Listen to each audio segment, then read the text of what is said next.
Hi, you have product backlog and you want to know how to prioritize product backlog? There are various prioritization techniques. Let's explore something called as opportunity matrix now.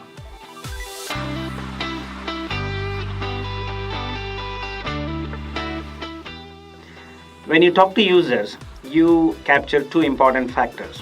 One is the importance of doing their job, and other one is satisfaction with alternatives that they use to get their job done today.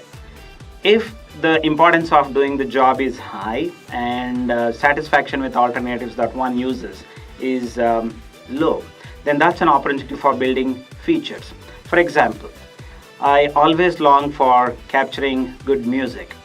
I use Shazam for capturing good music whenever I listen to the music. But suppose if I'm in a conversation and I miss to capture that music, later I have to figure out by humming that music. And it's very difficult. And at times I lose sleep for 3 to 4 days looking for this music. That's an opportunity.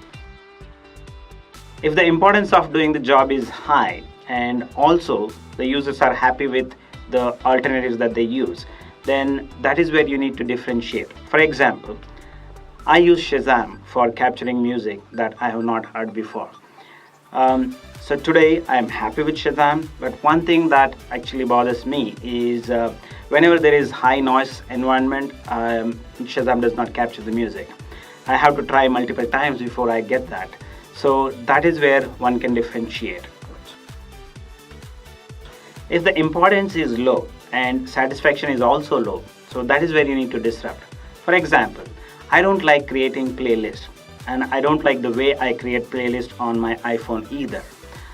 But if there is a way by which, based on my mood, I can create playlist by using my voice and add songs to this playlist using my voice, that's a disruption.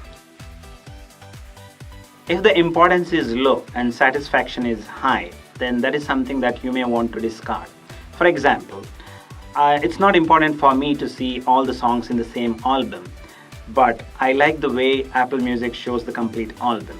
So something like that is something that you can discard. If you want to learn more prioritization techniques like this, get on to Play Scrum and have fun.